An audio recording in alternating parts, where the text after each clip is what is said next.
So a really good exercise to kind of get used to transpose and multiple subtools is make kind of a Pac-Man type character and have him eating a sphere. So how we're going to do that is, let's go ahead and hit Preferences, Initialize ZBrush. And because we're starting out with a primitive, so here's my sphere 3D, go into Edit Mode. And if we go down here to Initialize, we can change our coverage. Remember I did this a while ago.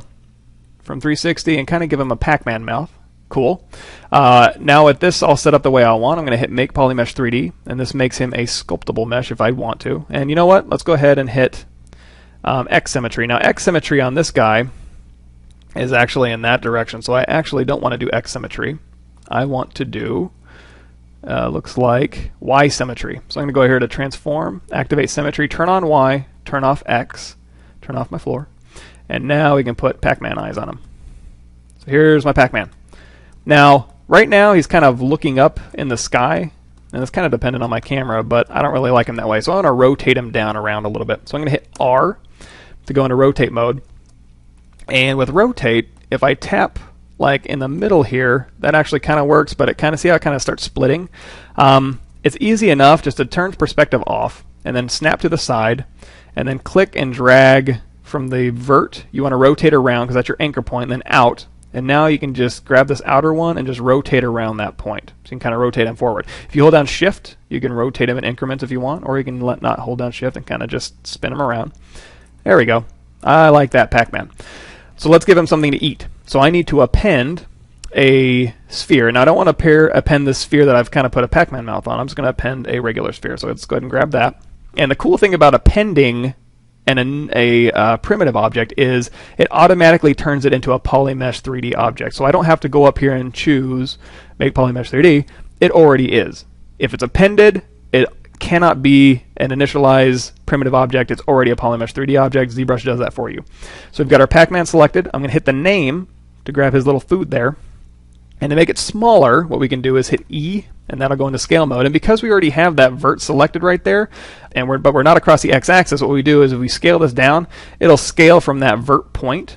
If we hit X on this object, it'll scale in the X direction, which is actually this away, which we don't want. We could go in here and go to transform across the y-axis, and it'll go across here. And now if we do scale from that center point, it'll scale down uniformly. Or, what you can do, because it's right on the center of the world there, you can go to deformation and just choose size X, Y, and Z. And that'll scale it down. However you want to do that. But to kind of slow down the part where I was talking about transforming the X axis, the reason why, if we hit, because we made our Pac-Man along, so he was actually, his transform was across the Y axis. Now all my other subtools have to be kind of transformed across the y-axis, and that kind of sucks. So what I'm going to do is go ahead and delete this sphere for now. And generally speaking, when you're making an object, you want them to be Z forward, because ZBrush is kind of set up to have symmetry in the x-axis by default. So instead of fighting ZBrush, let's go ahead and set this up so that he is Z forward instead of whatever he is now, which is, looks like he's X forward.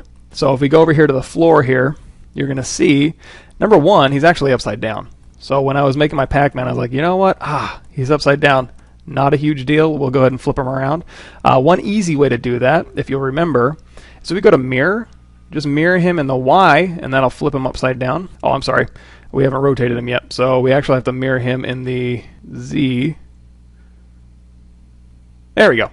So mirror him in the Z, and that'll flip him so that he's at least right side up. So his floor is underneath his butt here.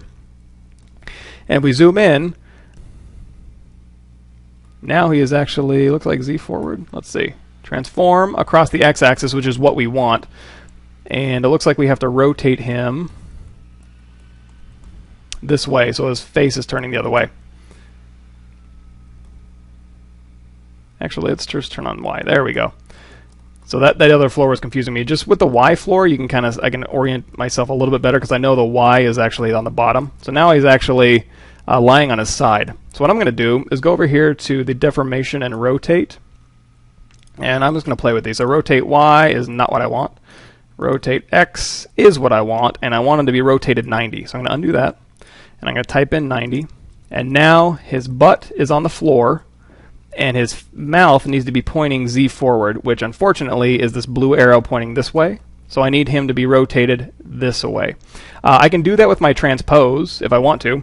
So I can go out of X symmetry mode, and then I can click with W. I can click right along any of these center points, hold down Shift, and then with rotate chosen, hold down Shift and just kind of rotate. But in order to do this very, very precisely, what I'm going to do is actually go to deformation and do a rotate, not across the X, but across the Y, actually negative 90. So I'm going to do that with Y selected, negative 90. So now, after all that, we have a Pac-Man with his butt on the floor and his mouth pointing Z forward. Believe me, it's worth getting the guy set up correctly up front, because if you don't, you're going to have a lot of problems just remembering, is it mirrored in Y or the Z, transform, am I mirrored in the X and the Y across symmetry?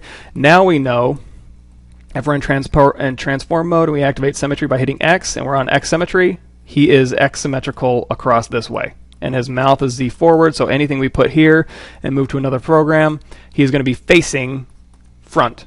This will be your front view, this will be your top view, this will be your bottom view. So it's very, very useful just to kind of get everything set up correctly.